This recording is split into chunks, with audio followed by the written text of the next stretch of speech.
2 ಹಸುವಿಂದ start ಮಾಡಿ sir. ಒಂದೇ ಸತಿ ಬಂದು ಬಂಡವಾಳ ಹಾಕ್ಬಿಟ್ಟು 10 ಹಸು 15 ಹಸು ಕಟ್ಟಕ್ಕೆ ಹೋಗ್ಬೇಡಿ. 2 ಹಸು ಕಟ್ಟಿ ಅದರಲ್ಲಿ ಫಸ್ಟು ಎಕ್ಸ್ಪೀರಿಯೆನ್ಸ್ ಆಗಲಿ ನಿಮಗೆ, ಅದರದ್ದು ಕರೆಕ್ಟಾಗಿ ಅದನ್ನು ಹೆಂಗೆ ಹ್ಯಾಂಡಲ್ ಮಾಡೋದು, ಅವುಗಳು ಕಾಯಿಲೆ ಬಂದರೆ ಅವುಗಳು ಹೆಂಗೆ ನೋಡ್ಕೊಳೋದು, ವ್ಯಾಕ್ಸಿನೇಷನ್ನು. ಆ 2 ಹಸುನ ಫಸ್ಟು ಮೇಂಟೈನ್ ಮಾಡಿ. ಆ 2 ಹಸು ಜೊತೆ ಆದರೆ ಒಂದು 2 ಎಮ್ಮೆ ಕಟ್ಟಕ್ಕೆ ಸ್ಟಾರ್ಟ್ ಮಾಡಿ. ಎಮ್ಮೆ ಕಟ್ಟಕ್ಕೆ ಸ್ಟಾರ್ಟ್ ಮಾಡಿದ್ರೆ ಏನಾಗುತ್ತೆ, ನಿಮಗೆ ಫ್ಯಾಟ್ ರೇಟ್ ಜಾಸ್ತಿ ಆಗುತ್ತೆ ನಿಮ್ಮ ಹಾಲು. ಅದು ಭಾಳ ಮುಖ್ಯ. ಯಾಕಂದರೆ ನಿಮ್ಮದು ಫ್ಯಾಟ್ ರೇಟ್ ಇಲ್ಲ ಅಂದರೆ ನಿಮಗೆ ಬರೋದು ಬರೀ 32 ರೂಪಾಯಿ 33 ರೂಪಾಯಿ ಬರುತ್ತೆ. ನಿಮ್ಮದು ಫ್ಯಾಟ್ ರೇಟ್ ಜಾಸ್ತಿ ಆಯ್ತಂದರೆ, ನಮ್ಮ ಊರಲ್ಲಿ ಒಬ್ಬ ಅಪ್ಪ ಇದ್ದಾನೆ ಇಲ್ಲಿ, ಆ ಅಪ್ಪನು 10 ಲೀಟರ್ ಹಾಲು ಅವ್ರದ್ದು ಫ್ಯಾಟ್ ರೇಟ್ ಬಂದ್ಬಿಟ್ಟು 9.6 ಐತೆ. 10 ಲೀಟರ್ ಹಾಲಿಗೆ 9.6 ಫ್ಯಾಟ್ ರೇಟೆಡ್ ಬರ್ತಾಯಿದೆ. ಎಮ್ಮೆ ಹಾಲು ಮಿಕ್ಸ್ ಮಾಡ್ತಾರೆ, ಜರ್ಸಿದು ಮಿಕ್ಸ್ ಮಾಡಿ. ಆ ಅಪ್ಪನಿಗೆ ಲೀಟರ್ಗೆ ಡೈರಿಯಿಂದ 64 ರೂಪಾಯಿ ಕೊಡ್ತಾ ಇದ್ದಾರೆ. ಲೀಟರ್ಗೆ 64 ರೂಪಾಯಿ ಬರ್ತಾಯಿದೆ. ಸೊ ನೀವು ಬರೀ 35 ರೂಪಾಯಲ್ಲಿ ಕುತ್ಕೊಂಡಿದ್ರೆ ಆಗಲ್ಲ. ಫ್ಯಾಟನ್ನು ಇನ್ಕ್ರೀಸ್ ಮಾಡಬೇಕು. ಮೇಯ್ನ್ ಇರೋದೇ ಫ್ಯಾಟನ್ನು ಇನ್ಕ್ರೀಸ್ ಮಾಡೋದು. 2 ಹಸು ತೊಗೊಂಡ್ರಾ, ಆಮೇಲೆ 2 ಜರ್ಸಿನ, ಇಲ್ಲಾಂದರೆ 2 ಎಮ್ಮೆ, ಈ ಥರ ಹಸುಗಳು ತೊಗೊಂಡು, ಇಲ್ಲ ಗಿರ್ರಸುಗಳನ್ನ ತೊಗೊಂಡು ನೀವು ಫ್ಯಾಟ್ ರೇಟ್ ಇನ್ಕ್ರೀಸ್ ಯಾವಾಗ ಮಾಡ್ತೀರಾ ನೀವು ಆವಾಗಲೇ ನೀವು ಕಾಸು ನೋಡೋಕ್ಕಾಗತ್ತೆ. ಮೇಯ್ನ್ ಇರೋದೇ ಫ್ಯಾಟ್. ಸೊ ನೀವು ಬಂದ್ಬಿಟ್ಟು ಸುಮ್ಮನೆ ಹಾಲು ಎತ್ಕೊಂಡು ಹೋಗೋದು ಹಾಕೋದು 35 ರೂಪಾಯಿ ತೊಗೊಂಡು ನೆಮ್ಮದಿಯಾಗಿದ್ದರೆ ಅದರಿಂದ ಏನೂ ಪ್ರಯೋಜನ ಇಲ್ಲ. ಫ್ಯಾಟ್ ರೇಟ್ ಯಾವಾಗಲೂ ಇನ್ಕ್ರೀಸ್ ಮಾಡ್ಕೊಳೋದು ನೋಡಿ. ಫ್ಯಾಟೇ ಇರೋದು. ಫ್ಯಾಟ್ ಇನ್ಕ್ರೀಸ್ ಮಾಡಿಕೊಂಡು ನೀವು ಫ್ಯಾಟ್ ರೇಟಲ್ಲಿ ಇನ್ಕ್ರೀಸ್ ಮಾಡಿಕೊಂಡ್ರೆ ನಿಮಗೆ ಒಳ್ಳೆ ರೇಟ್ ಸಿಗುತ್ತೆ. ಇನ್ನೊಂದು ಹಸಿ ಮೇವು ಬೆಳೆಸ್ಕೊಳ್ಳಿ. ನಿಮ್ಗೆ ಎಲ್ಲೇ ಜಾಗ ಇದ್ರೇನು ನೀವೇ ಬೆಳೆಸ್ಕೊಳ್ಳಿ. ಆಚೆಯಿಂದ ತೊಗೊಂಬಂದು ಎಲ್ಲ ಆಗದಿರೋ ಕೆಲಸ ಅದು. ಏನಿದ್ರು ನೀವೇ ಬೆಳೆಸ್ಕೊಳೋದು ನೋಡಿ ಹಸಿ ಮೇವನ್ನ. ಯಾಕಂದರೆ ಹಾಲು ಇನ್ಕ್ರೀಸ್ ಆಗೋದೇ ಹಸಿ ಮೇವೇ ಇರೋದು. ಹಸಿ ಮೇವದಿಂದನೇ ನಿಮಗೆ ಹಾಲು ಇನ್ಕ್ರೀಸ್ ಆಗೋದು. ಸೊ ಅದನ್ನು ನೀವೇ ಬೆಳೆಸ್ಕೊಂಡು ಇದು ಮಾಡಿದ್ರೆ ನಿಮಗೆ ಇನ್ನೂ ಒಳ್ಳೆ ಲಾಭ ನೋಡ್ಬೋದು. ನೀವು ಎಲ್ಲೂ ಆಚೆಯಿಂದ ತರ್ದಿರ ಇದ್ದರೆ ಇನ್ನೂ ಒಳ್ಳೆ ಲಾಭ ನೋಡ್ಬೋದು. ಫೀಡ್ಸಲ್ಲಿ ಸ್ವಲ್ಪ ನೋಡಿಕೊಂಡು ಮಾಡಬೇಕು ಫೀಡ್ಸು. ಯಾಕಂದರೆ ಫೀಡ್ಸು ಬಂದ್ಬಿಟ್ಟು ಇವಾಗ ಏನಾಗೋಗೈತೆ, ಫೀಡಿಂಗ್ ಕಂಪನಿಗಳು ಜಾಸ್ತಿ ಬಂದ್ಬಿಟ್ಟೈತೆ. ಯಾವುದ್ಯಾವುದೋ ಕಂಪನಿಗಳು ಏನೇನೋ ಬಂದ್ಬಿಟ್ಟೈತೆ. ಸೊ ಆ ಫೀಡ್ಗಳಲ್ಲಿ ಕೆಲವರು ಇವಾಗ ಸಜೆಸ್ಟ್ ಮಾಡ್ತಾರೆ, ಕೆಲವರು ಬರ್ತಾರೆ, ಈ ಫೀಡ್ ತೊಗೊಳ್ಳಿ 200 ರೂಪಾಯಿ ಜಾಸ್ತಿ, ನಿಮಗೆ ಇನ್ನೂ ಹಸು ಚೆನ್ನಾಗಿ ಬರುತ್ತೆ, ಇದಾಗತ್ತೆ ಅಂತ. ಬಟ್ ಅವೆಲ್ಲ ನೋಡಿಕೊಂಡು ಅದಕ್ಕೆಲ್ಲ ಜಾಸ್ತಿ ತಲೆ ಕೆಡ್ಸ್ಕೊಂಡಿರ ಮಿನಿಮಲ್ ಫೀಡ್ ಏನೈತೋ ಅದನ್ನೇ ಮೇಂಟೈನ್ ಮಾಡಿಕೊಂಡು ಹೋದರೆ ಒಂದು ಬ್ಯಾಲೆನ್ಸ್ಡ್ ಆಗಿರುತ್ತೆ. ಜಾಸ್ತಿನೂ ಖರ್ಚು ಮಾಡ್ತೀರ ನೀವು. ಏನೋ ನಿಮಗೆ ಕೆಲವ್ರು ಹೇಳ್ತಾರೆ ಈ ಫೀಡ್ ಹಾಕಿ ಹಂಗಾಗೋಗುತ್ತೆ ಹಿಂಗಾಗುತ್ತೆ, ಏನೂ ಆಗೋಲ್ಲ. ಅದರಿಂದ ಏನೂ ಆಗೋಲ್ಲ. ಇನ್ನೂ ನಿಮ್ಮ ಹಾಲು ಕಮ್ಮಿ ಆಗ್ಬೋದು ಅಷ್ಟೇ, ಇನ್ನೇನೂ ಆಗೋಲ್ಲ. ಸೊ ಕಾನ್ಸ್ಟೆಂಟಾಗಿ ಹೋಗಿ ಫೀಡ್ಗಳು ಚೇಂಜ್ ಮಾಡ್ತಾ ಇರಬೇಡಿ. ಬೇರೆ ಬೇರೆ ಏನೋ ಹಾಕೋದು, ಎಕ್ಸ್ಪೆರಿಮೆಂಟ್ ಮಾಡೋದು ಅದೆಲ್ಲ ಜಾಸ್ತಿ ಮಾಡೋಕ್ಕೆ ಹೋಗಬೇಡಿ. ಆವಾಗ ನೀವು ಮೇಂಟೈನ್ ಮಾಡ್ಕೊಂಡು ಹೋಗ್ಬೋದು. ಇನ್ನೊಂದು ಏನು ಅಂದರೆ ಕರುಗಳಾಗುತ್ತೆ. ಕರುಗಳು ಹಾಕ್ಕೊಂಡು ನೀವು ಕರುಗಳನ್ನು ನಿಮಗೆ ಇದಾಗುತ್ತೆ, ನಿಮಗೆ ಬರುತ್ತೆ, ನಿಮ್ಗೆ ಅದರಿಂದನೂ ಲಾಭ. ಗೊಬ್ಬರ 3,500 ಟ್ರ್ಯಾಕ್ಟರು, ಅದರಿಂದ ಲಾಭ. ಆ ಗೊಬ್ಬರಕ್ಕೆ ಇನ್ನೊಂದು ಒಳ್ಳೆ ಐಡಿಯಾ ಕೊಡ್ತೀನಿ ನೋಡಿ. ನಿಮಗೆ ಬಯೋಗ್ಯಾಸ್ ಮಾಡ್ಬೋದು. ನಾವು ಮಾಡ್ಕೊಂಡಿದ್ದೀವಿ ಬಯೋಗ್ಯಾಸ್ ಇಲ್ಲಿ. 18,000 ರೂಪಾಯಿ ಆಗುತ್ತೆ ನಿಮಗೆ ಬಯೋಗ್ಯಾಸು. 18,000 ರೂಪಾಯಿಗೆ ನಿಮಗೆ ಆಲ್ಮೋಸ್ಟ್ 2 ಸಿಲಿಂಡ್ರು 2 ಮನೆಗೆ ಆಗೋಷ್ಟು ಇದು ಬರುತ್ತೆ. ಸಗಣಿ ಎತ್ಕೊಂಡೋಗಿ ತೋರಿಸ್ತೀನಿ ನಿಮ್ಗೆ ಆಮೇಲೆ ಮಾಡಿದ ಬಯೋಗ್ಯಾಸ್ ಸಿಸ್ಟಮು ಇದರದ್ದು. ಅದರಿಂದ ಮಾಡಿದ್ರೆ ನೀವು ಗ್ಯಾಸ್ ಕೂಡ ತಗೊಳ್ಳೋ ಅವಶ್ಯಕತೆ ಇಲ್ಲ. ಇಷ್ಟೆಲ್ಲ ಮಾಡ್ಕೊಬೋದು. ನಿಮಗೆ 18,000 ರೂಪಾಯಿ ಅದ್ರಲ್ಲಿ ಸಬ್ಸಿಡಿನೂ ಇದೆ. ಗೌರ್ಮೆಂಟ್ ಅವ್ರು ಸಬ್ಸಿಡಿನೂ ಕೊಡ್ತಾ ಇದ್ದಾರೆ. ಅದರಲ್ಲಿ 18,000 ರೂಪಾಯಿಲಿ ಬಯೋಗ್ಯಾಸ್ ಮಾಡ್ಕೊಂಬಿಡಿ. ನಿಮ್ದು ಹೆಂಗೂ ಸಗಣಿ ಆಗುತ್ತೆ ಇಲ್ಲಿ, ಅದನ್ನೇ ಅಲ್ಲಿ ಇದು ಮಾಡಿದ್ರೆ ನಿಮಗೆ ನೀವು ಗ್ಯಾಸ್ನೇ ಬೇಕಾಗಿಲ್ವಲ್ಲ. ಹೆಂಗೋ ತಿಂಗಳಿಗೆ ಬೇರೆ ಅಷ್ಟು ಖರ್ಚು ಮಾಡ್ತಾರೆ ಗ್ಯಾಸ್ಗಳಿಗೆ, ಬೇಕೇ ಬೇಕು ಅಂದ್ಬಿಟ್ಟು. ಇಷ್ಟೆಲ್ಲ ಇದೆ ಅಣ್ಣ. ಏನು ಬಿಡ್ದಿರ ಕರೆಕ್ಟಾಗಿ ಮಾಡಿದ್ರೆ ನಿಮಗೆ ಒಳ್ಳೆ ಲಾಭ ಇದೆ.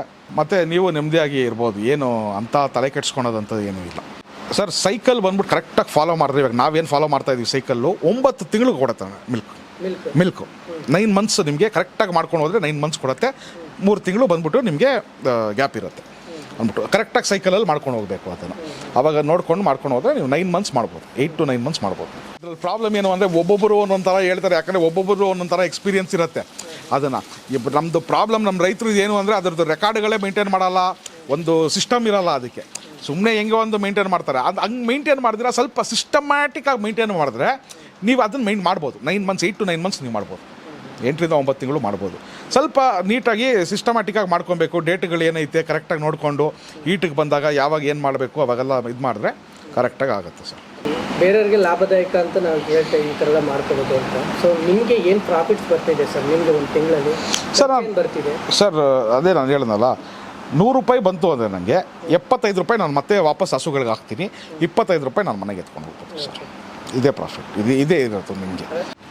130 ಲೀಟ್ರ್ ಹಾಕಿದ್ದೀನಿ ಇವತ್ತು ಬೆಳಿಗ್ಗೆ. 130 ಲೀಟ್ರ್ ಆಗೋಗೈತೆ ಬೆಳಿಗ್ಗೆ, ಸಾಯಂಕಾಲ 130 ಲೀಟ್ರ್. ಸೊ ಆಲ್ಮೋಸ್ಟ್ ಒಂದು ದಿನಕ್ಕೆ ಒಂದು 250-260 ಲೀಟ್ರ್ ಹಾಕ್ತೀವಿ.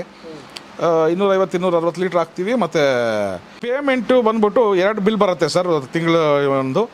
ಇವಾಗ ಆಲ್ಮೋಸ್ಟ್ ಅರೌಂಡು 1.5 ಥರ ಬರ್ತಾ ಇದೆ ಸರ್. ಆಲ್ಮೋಸ್ಟ್ ಒಂದು 3 ಲಕ್ಷ ರೂಪಾಯಿವರೆಗೂ ತಿಂಗಳಿಗೆ ತಿಂಗಳಲ್ಲಿ 3 ಲಕ್ಷ ರೂಪಾಯಿ ಬರುತ್ತೆ. ಅಲ್ಲಿಂದನೇ 3 ಲಕ್ಷ, ಅಲ್ಲಿಂದನೇ 3 ಲಕ್ಷ ರೂಪಾಯಿ ಬರ್ತದೆ. ಮೇಂಟೈನ್ ಎಲ್ಲ ಖರ್ಚು ಕಳೆದು ಸರ್ ನಿಮ್ಮ ಕೈಗೆ ಎಷ್ಟು ಸಿಗುತ್ತೆ ಸರ್? ಮೇಂಟೈನ್ ಎಲ್ಲ ಇದು ಮಾಡಿ ಅದೇ ನಾನು ಹೇಳ್ದಂಗೆ ಒಂದು 2.20ವರೆಗೂ ನಮಗೆ ವಾಪಸ್ ಖರ್ಚೇ ಆಗುತ್ತೆ. ಫೀಡ್ಸು, ಮೇಂಟೆನೆನ್ಸು, ಇದು ಅದು ಅಂತಲ್ಲ. ನಾವು ಮನೆಗೆ ಒಂದು 80,000ವರೆಗೂ ನಾವು ಎತ್ಕೊಂಡು ಹೋಗ್ಬೋದು. ಕೆಲವರು ಹೇಳ್ತಾರೆ 50-50, ಈಗ 3 ಲಕ್ಷ ಹೇಳಿದ್ರೆ 1.5 ಲಕ್ಷ ಗಂಟೆ ಸಿಗುತ್ತೆ. ಚಾನ್ಸೇ ಇಲ್ಲ ಸರ್, ಚಾನ್ಸ್. ನೀವು ಪಲ್ಟಿ ಹೊಡೆದ್ರೂ ಆಗಲ್ಲ, ಆಗೋದೇ ಇಲ್ಲ. ಹೇಳಿದ್ದಾರೆ, ಸಿಕ್ಕಾಪಟ್ಟೆ ಜನ ಹೇಳಿದ್ದಾರೆ. ನಾವು ನಾವು ಏನೋ ತಪ್ಪು ಮಾಡ್ತಾ ಇದ್ದೀವನೋ, ಸರಿ ಮಾಡ್ತಾ ಇಲ್ಲ ಅಂತ ನಾವು ಭಾಳ ಡೀಟೇಲಿಂಗಾಗಿ ಹೋಗಿದೆ ಅದನ್ನು ನೋಡಿಕೊಂಡು. ಬಟ್ ಯಾವುದೇ ಕಾರಣಕ್ಕೂ ಇಲ್ಲ, ಅದು ಸುಮ್ಮನೆ ರಾಂಗ್ ಇನ್ಫಾರ್ಮೇಷನ್. ಸುಮ್ಮನೆ ಕೊಟ್ಬಿಟ್ಟು ಜನರನ್ನ ಯಾಮಾರಿಸ್ಬಿಟ್ಟು ನಮಗೆ 3 ಲಕ್ಷ ಬರ್ತಾಯಿದೆ, 1.5 ಲಕ್ಷ ನಮ್ಮ ಪಾಕೆಟು, 1.5 ಲಕ್ಷ ಆಗೋದೇ ಇಲ್ಲ. ನಮ್ಮದು ಇವಾಗ ನೋಡಿ, ನಂದು ಇವಾಗ ಫ್ಯಾಟ್ ರೇಟ್ ಬಂದ್ಬಿಟ್ಟು 4.2 ಐತೆ. ಓಕೆ, ನಮಗೆ ಇದಾಗ್ತಾಯಿದೆ. ನಮ್ಮದು ಮೇಯ್ನ್ ಇರೋದು ಫ್ಯಾಟ್ ಇನ್ಕ್ರೀಸ್ ಮಾಡ್ಕೊಂಡು ಹೋಗ್ಬೇಕು. ಫ್ಯಾಟ್ ಇನ್ಕ್ರೀಸ್ ಮಾಡ್ಕೊಂಡು ಹೋಯ್ತು ಅಂದರೆ ನಮಗೆ ಆಲ್ಮೋಸ್ಟ್ ಡಬಲ್ ಬಂದ್ಬಿಡುತ್ತೆ ಕಾಸು. ಓದಿದ್ದು, ಕೆಲಸ ಮಾಡಿದ್ದು ಎಲ್ಲ ನಮ್ಮದು ಬೆಂಗಳೂರು. ಓಕೆ, ಅಲ್ಲಿಂದ ನಮ್ಮದು ಯಾವಾಗಲೂ ಅದೇ ಕಾಂಕ್ರೀಟ್ ಸಿಟಿ, ಗೊತ್ತಲ್ಲ ನಮ್ಮದು. ಕೆಲಸ ಆಯಿತು, ಇದಾಯಿತು, ಮನೆ ಆಯಿತು ಅಂತ ಅಷ್ಟರಲ್ಲೇ ಇದ್ದಿತ್ತು. ಸೊ ಇದು ಬಂದ್ಬಿಟ್ಟು ನಾವು ಇಲ್ಲಿ ಬಂದಾಗ ಒಂದು 10 ವರ್ಷ 12 ವರ್ಷ ಆಯಿತು ಬಂದಿಂದಾಗ. ಇದ್ರಿಗೆ ಸ್ವಲ್ಪ ರಿಸರ್ಚ್ ಮಾಡೋಕ್ಕೆ, ಅಲ್ಲಿ ಇಲ್ಲಿ ಹೋಗೋಕ್ಕೆ, ಇನ್ಫಾರ್ಮೇಷನ್ ತೊಗೊಳಕ್ಕೆ ಸ್ಟಾರ್ಟ್ ಮಾಡಿದ್ದು. ಕರೆಕ್ಟಾಗಿ ಇಲ್ಲೇ ಆರ್ಗನೈಸ್ಡ್ ಮಾಡಿಬಿಟ್ಟು ನಮ್ಗೆ ಅನಿಸ್ತು, ಕರೆಕ್ಟಾಗಿ ಆರ್ಗನೈಸ್ಡ್ ಮಾಡಿಬಿಟ್ಟು ಇದು ಬಂದ್ಬಿಟ್ಟು ಮಾಡಿದ್ರೆ ಇನ್ನೂ ಒಳ್ಳೆ ಪ್ರಾಫಿಟಬಲಾಗಿ ಮಾಡ್ಬೋದು, ಇನ್ನೂ ಲಾರ್ಜ್ ಸ್ಕೇಲಲ್ಲಿ ಮಾಡ್ಬೋದು. ಐಡಿಯಾ ಬೇರೆ ಲೆವೆಲಲ್ಲೇ ಇದು ಮಾಡ್ಬೋದು. ಇದು ಬಂದು ನಮಗೊಂದು ಏನು ಅರ್ಥ ಆಗ್ತಾ ಇಲ್ಲ ಅಂದರೆ, ನಮ್ಮ ರೈತರಿಗೆ ಇವಾಗ ಎಲ್ಲೇ ನಾವು ಇವಾಗ ಹಾಲು ಇದೆಲ್ಲ ಮಿಲ್ಕ್ ಎಲ್ಲ ಹೋದರೆ ಎಲ್ಲ ಸ್ವೀಟ್ ಅಂಗಡಿಗಳಿಗೆ ಇದು ಹೋಗುತ್ತೆ. ಇನ್ನೂ ದೊಡ್ಡ ಸ್ಕೇಲ್ಗಳಿಗೆ ನೀವು ಎತ್ಕೊಂಡು ಹೋಗಿ ಇದು ಮಾಡಿದ್ರೆ ನೀವು ಅದನ್ನು ಬೇರೆ ಲೆವೆಲ್ಗೆ ತೊಗೊಂಡು ಹೋಗ್ಬೋದು. ನೀವು ಎಲ್ಲ ಇವಾಗ ಏನೇ ಇದೆಲ್ಲ ರಾ ಮೆಟೀರಿಯಲ್ ಹಾಲಿಂದನೇ ಎಲ್ಲ, ನಿಮ್ಮ ಪನ್ನೀರು ಗಿನ್ನೀರು ಎಲ್ಲ ಹಾಲಿಂದನೇ ಎಲ್ಲ ಆಗೋದು. ಎಲ್ಲ ಹೋಟೆಲ್ಗಳಿಗೂ ಇದೇ ಆಗೋದು. ಸ್ವಲ್ಪ ದೊಡ್ಡ ಮಟ್ಟಿಗೆ ಎತ್ಕೊಂಡು ಹೋಗ್ಬಿಟ್ಟು ಯಾರಾದರೂ ಬೇರೆ ಇವ್ರುಗಳ ಜೊತೆ, ಈ ಬೇರೆ ಸ್ವೀಟ್ ಅಂಗಡಿಯವರ ಇಲ್ಲ ಹೋಟೆಲ್ ಅವರ ಜೊತೆ ಯಾರು ಟೈಅಪ್ ಮಾಡಿಕೊಂಡು ಅಲ್ಲಿ ಈ ಲೆವೆಲ್ಗೆ ಎತ್ಕೊಂಡು ಹೋಗಬೇಕು ಅಂತ ಒಂದು ಡ್ರೀಮ್. ಅದು ಆ ಇಂಟೆನ್ಷನಿಂದನೇ ಸ್ಟಾರ್ಟ್ ಮಾಡಿರೋದು. ಸೊ ಅದೇನು ಅಂದರೆ, ನಾವು ಸ್ಟಾರ್ಟ್ ಮಾಡಬೇಕು ಅಂದರೆ ಅದು ಸುಮ್ಮನೆ ಸ್ಟಾರ್ಟ್ ಮಾಡೋಕ್ಕಾಗಿಲ್ಲ. ಯಾಕಂದರೆ ಅದ್ರ ಬಗ್ಗೆ ಗೊತ್ತಿತ್ತು, ಯಾಕಂದರೆ ಸಿಕ್ಕಾಪಟ್ಟೆ ಜನ ನಮಗೆ ಅನುಭವ ಇದ್ದವರು ಹೇಳಿದ್ದಾರೆ ಅದ್ರ ಬಗ್ಗೆ. ಸೊ ಅದಕ್ಕೋಸ್ಕರನೇ ನಾವು ಆಲ್ಮೋಸ್ಟ್ 10 ವರ್ಷ ಆಗೋಯ್ತು ಅಂದ್ಕೊಳ್ಳಿ. ಎಲ್ಲ ಅದನ್ನು R&D ಮಾಡೋಕ್ಕೆ ಒಂದು 10 ವರ್ಷ ಆಗೈತೆ.